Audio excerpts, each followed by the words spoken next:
sa training isa ang ato ang Don Alberto's Farm nga naghatag og dakong tabang sa ato ang mag-uuma diri sa Carmen. Kay sa Carmen, aduna na lang tay upat ka rice technician nga nag-handle sa programa sa pangumay.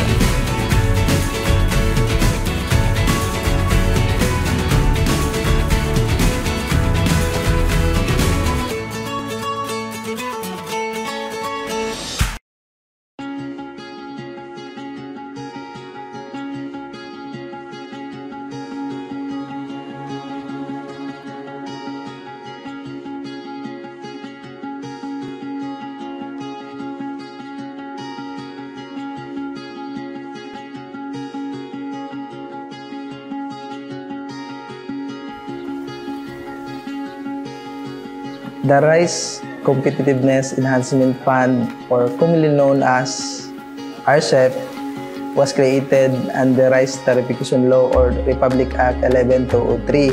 The RCEP has a validity of 6 years from 2019 up to 2024. Since 2019, ATI were able to establish 11 learning sites in agriculture. This is rice-based. And to be exact, 7 from Bohol and 4 from Negros Oriental. So out of 11, 6 of those, including Don Alberto's Farms, are farm school. Ako si Nilo Simpron, kanhi magtutudlo sa DepEd aron ning early retirement. Anya maunay ang farm sa Don Alberto's Farm nga panag-iya.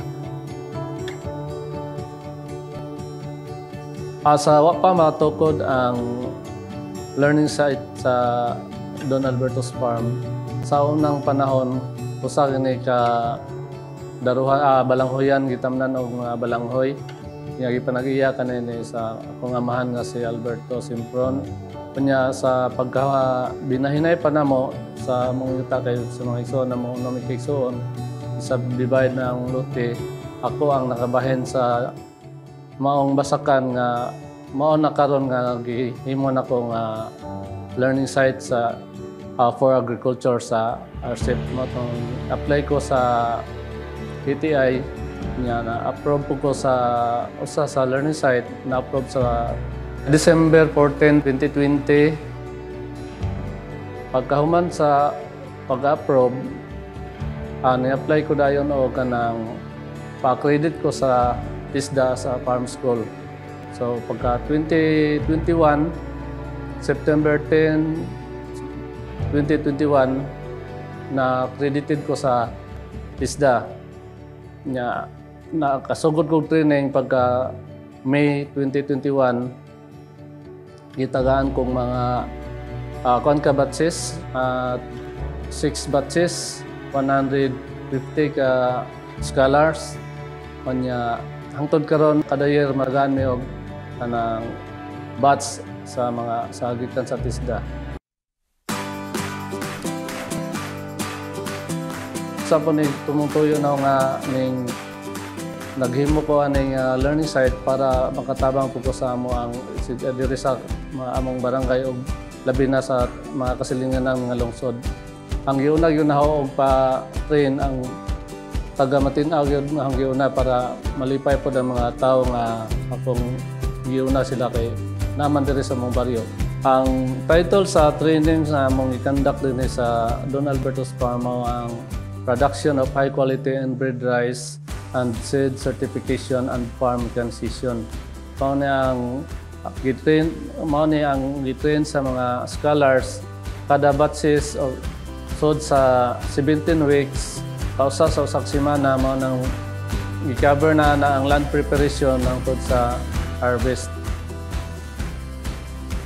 Sa unang panahon, ang mga tao nga mga farmer, mga idara naman, ang ilahang mga pagpamaagi sa paggamit sa abono, kinaraan pod kausara sila ma-apply ang ilahang nya daghan ilang i-apply nga abono di wa ma-timing sa gidaghanon sa area o gidakon sa area daghan ng abono nya ang ilang i-apply daghan ra nya manang dili inoon makaon sa tanom kay ang tanom dili man siya mukaon og daghan labi na kay bago pang siyang gitanom dili siya kinahanglan og daghang abono.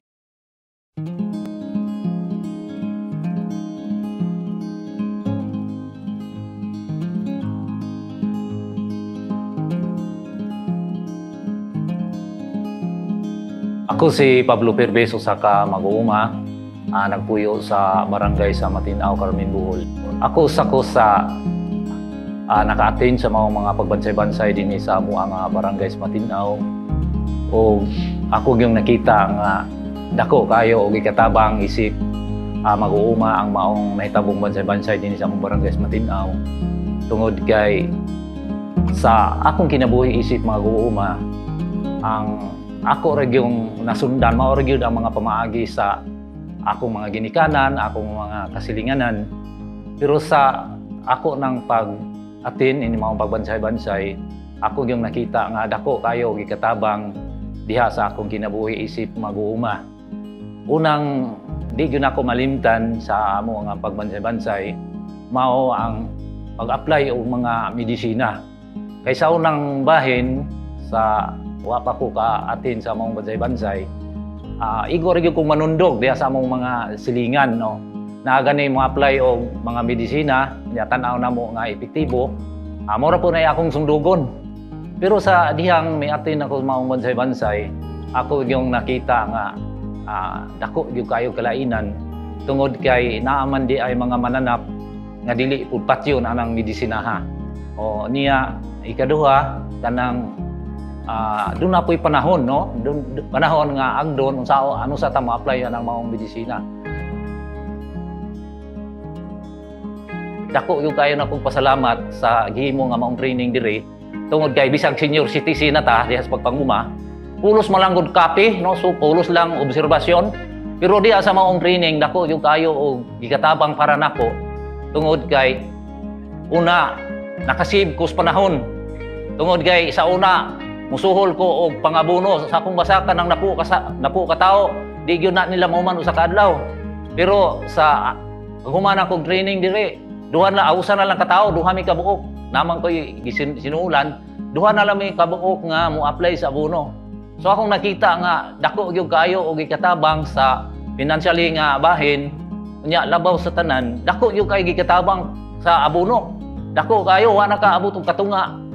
Gikan sa among pag-eskwela dire, tulo naman kating ani, o tulo or duha ba to. Basta kay mauna gyud, siyam na lang kasako, ako yung giminti ng siyam kasako. Sa una, 20 gyud kasako akong mahurot ng abono.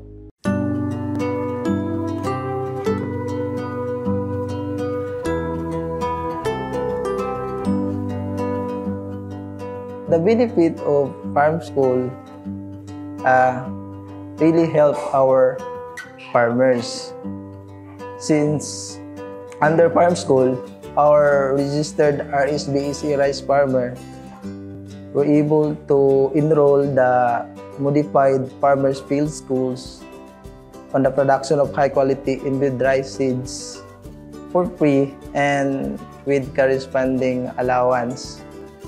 So this program really encouraged our farmers to experience the new technology of rice production from seeds to seeds with the integration of mechanization, which is very important for now to address our problem in labor in our rice production.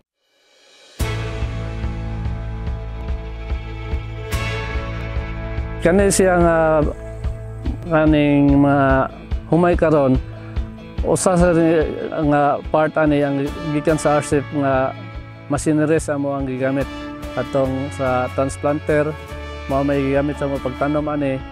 So mao ni ang among na kuan mas dali ra ang magtanom kung magamit ta sa machineries nga atong gamiton kato labi na sa transplanter kay ang equivalent sa usa ka transplanter usa ka operator mo equivalent na og 20 ka tawo ang motanom sa usa ka hektarya.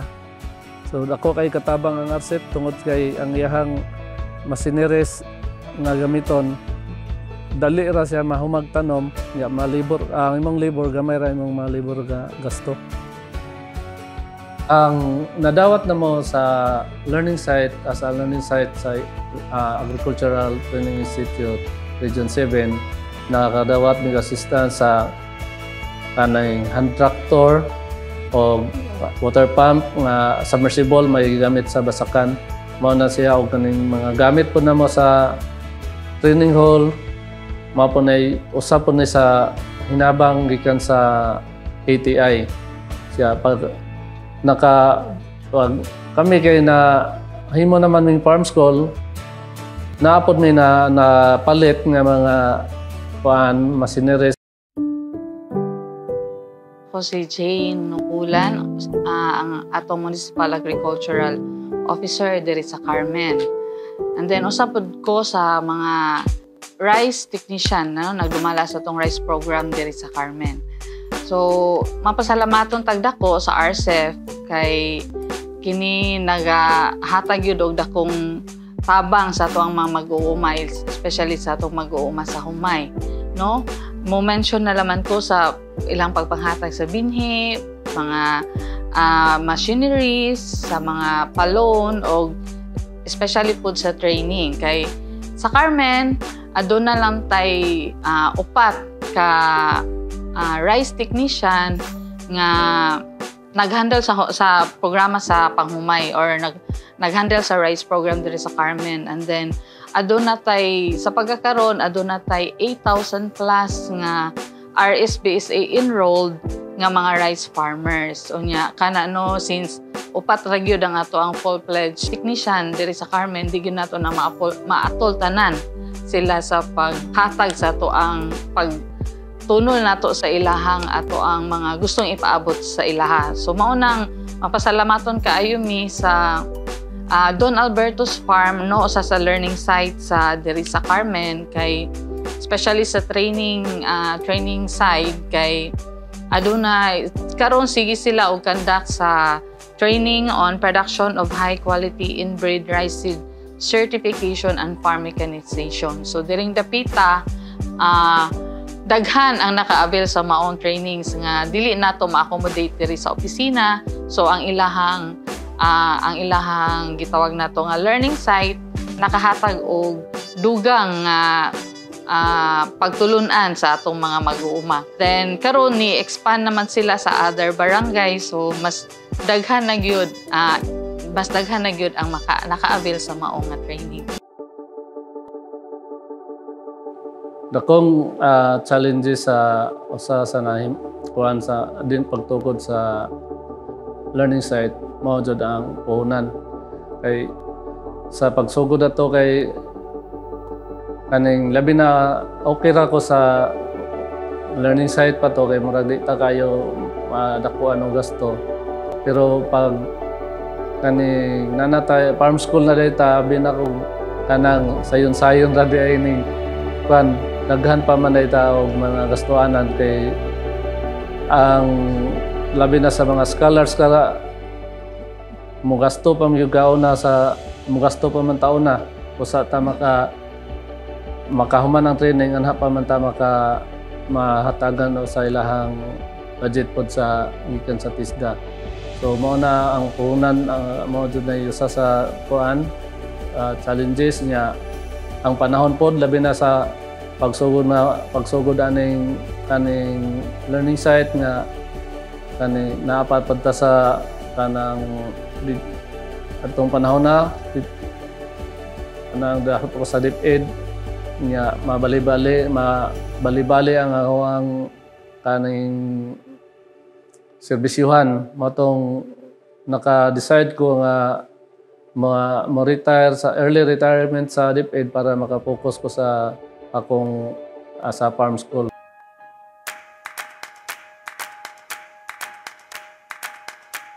Our farm school helped ATI to accomplish our activities since there is a partnership with our LSA.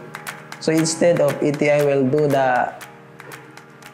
the activity. So we are able to tap our LSA to do in behalf of ETI, especially during the pandemic, no, that we are restricted to travel. So we initiate and we tap our LSA to do what ETI did, just to do the extension works under our mandates. Ang dakong kadaugan nga nadawat sa pamilya ang kalampusan sa project nga nahimo sa Don Alberto's nga project nga ang mga suporta sa mga katawhan unya labi na sa salamat sa labaw nga makagagahom nga kanunatang nga ubayan gigabayan para maka serbisyo ta sa atong mga katawhan nya kaduha naka pag-graduate na po ta sa mga scholars nato mga hapit na og mahuman ron nga training mga mo abot ng 700 siguro ka mga scholars ang mahuman mo na yung usa sa kuan nga mao na siya usa sa kadaugan nga among murag sa tawagan na anang natuman ba nga kuan nga ang ako nga kuan nga mong gusto pa nga makapadayon pa taog training sa labi na sa uban nga to sa Lagyo. Si Sir Nilo bisan among nakita dinhi sa among barangay nga usa na siya ka malampuson nga magtutudlo, no. Pero salamat may kay ang kahibawang gihatag ni Ginoo wa bitaw niya ilimit nga sa iya lang pagka magtutudlo diha sa atong mga kabataan, kundi iyan ning gi-extend gitudlo niya namo nga mga yano nga mag-uuma dinhi sa among nga barangay. Kun doon na pa mga higayunan nga moabot nga mga training sama niini og hatagan to Sir Nilo katungod asa man siya mohatag og mga pagbansay-bansay, mga kabaryuhan, kalungsuran. Ako lang yun ang dasigon nga ayaw yun yung kusiki ni mong higayunan. Parihan ako is a senior citizen. No, dako yung gaya ng kagamitan. So, samot na yun ng kamo mga batanon, mga mag-uuma. Ako yun mong dasigon, no? Atin, ayun yung sayangi ng adlaw. Dumugyan na akong ikashare niyo kung gusto mo nga kanang mahimutan nga magbalapuson nga mag-uuma. Mutambong yun taong mga pagbansay-bansay kay bag-o naman guro ng teknolohiya. Doon na niya hatik nga mga pamaagi ba. Mapasalamaton to sa ETI sa paghatag sa maong trainings pod, no, sa ato ang mga dili lang sa Don Alberto's kundi pod sa uban nga needs sa atong mga need nato sa ubang mga farmers nga gihatag nila nga mga trainings. Unya with that, gi-encourage nato ang ato ang mga mag-uuma kung moabot manggali sila sa mga off-site nga mga trainings ato aning i-avail aron madugangan pa ang atong kahibalo o mapunan pa ang atong mga kahibalo sa mga bagong teknolohiya or bagong pamaagi sa aron mapalambo or mapadako ang ato ang abot sa atong mga kabasakan. Ug mapasalamaton po tagdako dili nato hikalimtan no ang ato ang Department of Agriculture nga sa kanunay naghatag og support sa ato ang mga rice farmers, ilabi na sa ato ang paminhi og pang-abono kay anaa jud na sila kanunay. And then mapasalamaton po tagdako sa ato ang local government unit of Carmen, especially sa ato ang mayor nga sa kanunay dako ang iyahang support nga sa ato ang mga kayuhan sa ato ang mga mag-uuma dili lang sa rice farmers apan sa tanang mga mag-uuma nga nagatikad gayud sa yuta alang sa kalambuan kay nakahatag pud ni og kanang dakong kalambuan sa ato ang lungsod sa Carmen. So we are very thankful of our learning site in agriculture and our farm school for answering our call to be an LSA and to be a farm school, since we know that being a farm school is not that easy. There are many challenges that they were able to address, or they were encounter, but still they pursue just to help our farmers. So thank you very much, and hinaot pa unta nga kamo magpabilin nga mutabang sa ato mag-uuma kung gugani ang ato ang RCEP program. Dili na siya magpadayon since 2024 na magyud ang iyang end. But we are hoping nga unta ma-extend pa ang program. Daghang tibuok pamilya, dako kayong pasalamat, labi na sa pasalamat, dako kayo sa atong labang makagahom, atong Ginoo. Salamat ni ug usab sa suportar sa among lungsod sa Carmen nga gipanguluhan sa Mayor ni Conchita Toribio de los Reyes ug sa amo apong municipal agriculturist nga si Ma'am Arlene Cabusaw ug sa among rice technician ni Ma'am Jane Anukulan. Ako pasalamat nga ila kaming gisuportaran ang amoang programa. O usab sa among barangay officials, pinanguluhan ni Petronilo Cabulao nga nagpa-usa sa amoang kapitan din nga ni suportar sa amoang programa. O gusto mo na daghan na kayong salamat sa suporta sa tanan nga kuan, labi na sa taga Agricultural Training Institute o Region 7 o sa taga TISDA Bohol.